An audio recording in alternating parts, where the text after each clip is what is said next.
Hello， 我是弟妹，今天要来介绍法文外来语。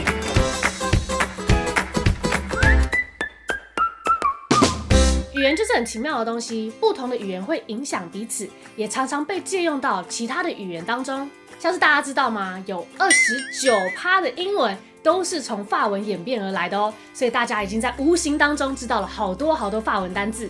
那今天要跟大家介绍一下，有哪一些我们很常看到的英文，其实都是从法文而来的外来语哦。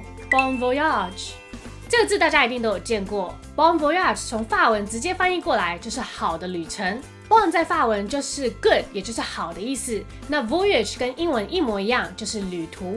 所以 Bon voyage 就是 have a good trip， 一路顺风的意思。Café au lait， 喜欢喝咖啡的人应该就知道，从法文直接翻译过来 Café au lait 就是咖啡加牛奶。但是通常在咖啡厅我们看到的是音译直翻，也就是我们熟悉的咖啡 au lait。C'est la vie， 从法文直接翻译过来 C'est la vie 就是 This is life， 这就是人生啊。其实 C'est la vie 原本的意思是有点负面感叹的感觉，但是大家在使用演变后呢，就变成要享受人生的意思。Déjà vu， 从法文直接翻译过来 Déjà vu 就是已经见过了。大家有没有曾经有过这样子的经验，就是你知道你应该是第一次做某件事情，或者是第一次去某个地方，但是却有一种似曾相识的感觉，已经在过去发生过的感觉呢？那这个我们就会说它是 déjà vu， 中文的话则是会讲既视感。Faux pas， 从法文直接翻译过来 Faux pas 就是错误的步伐。好，这个字可能大家比较少见到，但是它其实是一个搜寻度非常高的字哦。通常这个字会使用在你在社交场合上，可能不小心出包或是做出冒犯的事情，就会用这个字来形容。RSVP， 从法文直接翻译过来就是 Reply if you please， 也就是若你愿意，请回复。那通常我们会在请帖上或是邀请函上看到这个字，也就是请你回复你是否会出席。那 RSVP 算是缩写，所以如果想要了解其他英文缩写的话，可以去看看这部影片。Grand Prix， 从法文直接翻译过来 Grand Prix 就是最终大奖。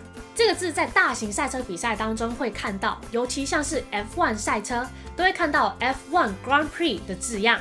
这边一个小知识， F1 里的 F 就是 formula 的意思，也就是公式。这意味着在这场比赛当中，所有参赛者都必须要遵循着一套既定的规定以及公式才行。Bon appétit， 从法文直接翻译过来 Bon appétit 就是好胃口。Bon 刚刚前面讲过，就是好的意思。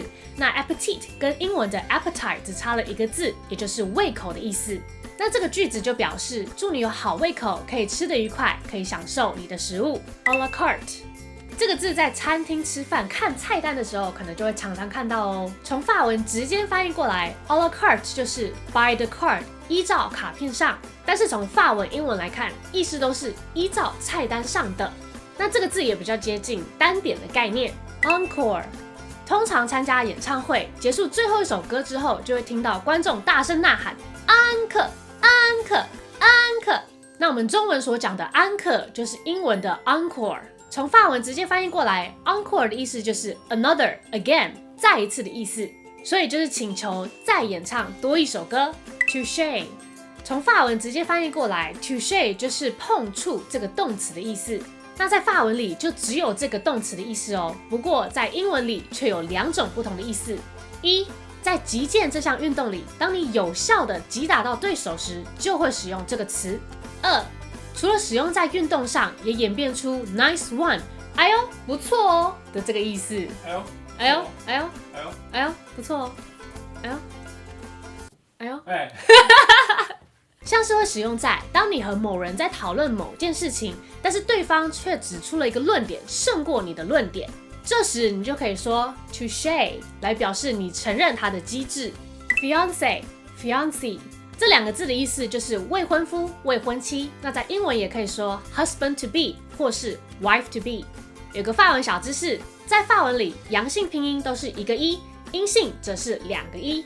Cliché， 当你要说某个东西或事物了无新意，像是出车祸就一定失忆啊，去验 DNA 孩子就一定不是你的啊等等的，就可以用这个字来去形容它，也就是陈腔滥调、老梗的意思。Café， 这个常见到不行的字，一天在路上见个2-3次都不会稀奇。这个字的意思差不多就是我们认知中咖啡厅的那种小店。genre 在艺术类型的创作，不论是画作、书本、音乐等等，这个字就是在形容这个领域中的各种类型类别。那这个字其实我之前在这部影片里面有提到，不过我当时的发音有一点点小错误，应该不要这么的 G， 而是比较 genre， 这样才是正确的哦。chic 这个就是在形容某个人的品味很时尚、很吸引人，也就是很潮的意思。souvenir 那这个字大家应该也很熟悉，不管去哪里玩、出国玩都一定要带回来的纪念品。看完之后有没有觉得其实自己也是会一些法文的呢？ Touché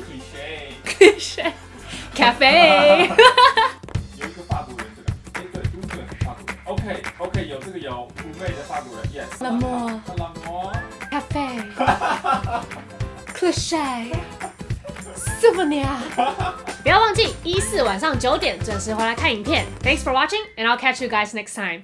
See ya! See ya!